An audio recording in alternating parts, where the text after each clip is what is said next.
कोंकण तट एक सुंदरता भरी जगह अरब सागर की तरह गहरे रहस्य छुपाए हुए है।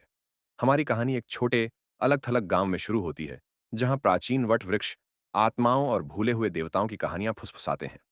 गांव के बुजुर्ग नारायण कहानियों को किसी भी अन्य से बेहतर जानते थे। उन्होंने ऐसी चीजें देखी थीं जो आपके खून को ठंडा कर देंगी। मुंजा, वह वट वृक्ष के पास मंडराता है। वह एक लड़के की आत्मा है जो बहुत कम उम्र में मर गया, हमेशा शरारत और प्रतिशोध की तलाश में। नारायण ने चेतावनी देते हुए कहा। उन्होंने कहा, बुढ़ापे की खरखराती आवाज में। इस बीच युवा रोहन अपने दादा दादी से मिलने शहर आया था। ने इन कहानियों को मात्र अंधविश्वास के रूप में खारिज कर दिया। उसे गांव बोरिंग लगा और उसे मुंबई की हलचल का इंतजार था। यह जगह मजाक है, भूत और आत्माएं, सच में? रोहन ने तिरस्कार से कहा। रोहन ने खुद से बुदबुदाया, उन किस्सों को खारिज करते हुए जो उसने सुने थे।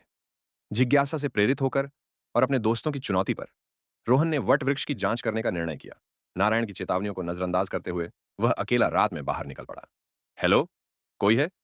मैं बस मशहूर मुंजा को देखने आया था, रोहन ने मजाकिया अंदाज में कहा। उन्होंने आवाज लगाई।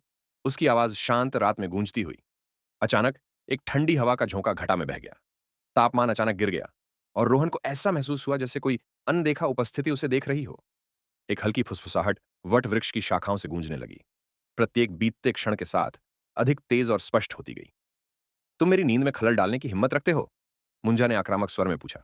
कौन है वहां? सामने आओ, रोहन ने घबराहट में पुकारा। रोहन ने हकलाते हुए कहा। उसकी बहादुरी तुरंत गायब हो गई। वट वृक्ष की छांव के नीचे से एक छोटा आकृति प्रकट हुई। वह मुंजा था, लड़के की आत्मा। उसकी आंखें जहरीली शक्ति से जलती हुई। मुंजा ने कहा, अपमान का तुम्हें भुगतान करना होगा, मुंजा ने गुस्से में कहा। रोहन चिल्लाया, उसकी आवाज क्रोध से भरी हुई। मुझसे दूर रहो, रोहन भयभीत होकर चिल्लाया।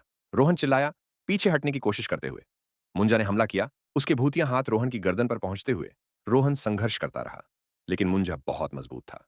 अचानक नारायण प्रकट हुए, प्राचीन मंत्र गाते हुए।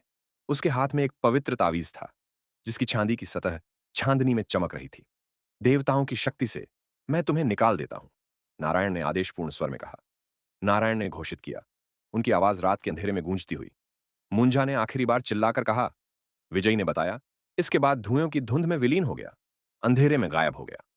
कोंखण की आत्माएं वास्तव में बेहद सम्माननीय हैं। इसे सबक के रूप में लें, रोहन, नारायण ने गंभीरता से कहा। नारायण ने कहा, रोहन को उसके पैरों पर खड़ा करने में मदद करता हुआ। रोहन, विनम्र और भयभीत, ने कभी भी उन कहानियों पर संदेह नहीं किया। वह कोंकण गांव से एक बदला हुआ व्यक्ति के रूप में चला गया, हमेशा वहां रहने वाली प्राचीन आत्माओं का सम्मान करता हुआ। अगर कहानी पसंद आई तो लाइक, कमेंट, सब्सक्राइब करना ना भूले।